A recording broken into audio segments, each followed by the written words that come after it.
very early age. I think many of you start from a certain age, very early. Very And then you grow up with it. Yeah, so the same, similar.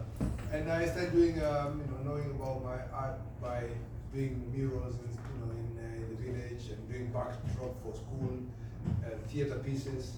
And it felt so good to be able to be involved in making art. And sometimes I going back and think, where does this all come from? And it comes from a generation of artists who have been here before us. From the time of pyramids, the pyramids are all painted inside.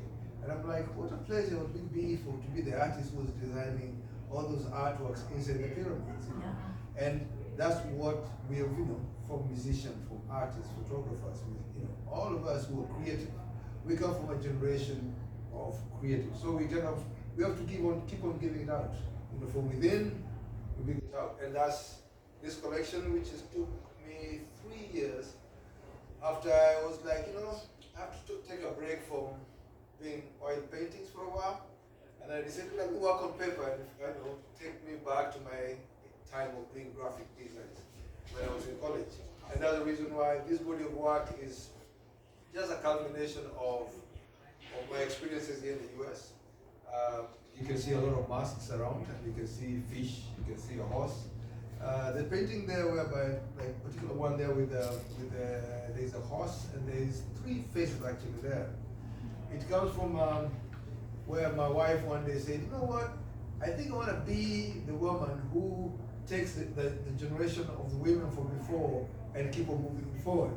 And that's the reason we find there's an older woman whom I never met, and then there's another generation of women, and then there's a bigger face where the horse is.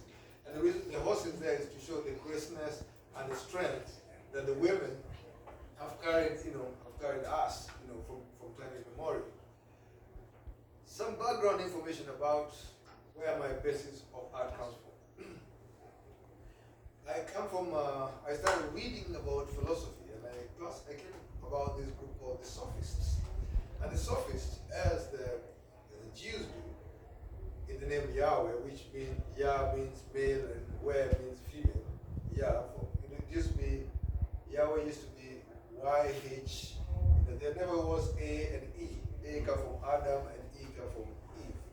You write the name Yahweh, W-A-H, where W-E-H. Before it is W-H without the E. And that the E was put in there because of Eve. So I come from that school of thought that God has a male and a female part. So when he's like, there's a masculine part of God.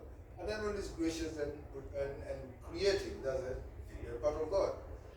My tribe, the Kikuyus, we believe where the origin of the Kikuyu came from is they say there was Kikuyu and Mombi. Mombi is a creator. So the woman or the mother was a creator. And she had 9 daughters. And those 9 daughters had all the attributes that we all see today, judges, lawyers, business, and all that. And that's where I come from. So I try to bring out very much the female in me, bring it out. And that's the reason why you find most of the images that I have are very much feminine. The fish has been one part of some emblems of my art. And it's just because of how, from time immemorial, we all hear, these guys, we all came from fish. Fish was like there before. And then they see the owls come from playing in a tunnel, and birds of the night. And their flight is very, they don't make a lot of noise when they're flying. The flying is very soft.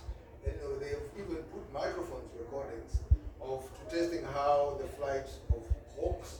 The hawks, you can hear the sound of its wings.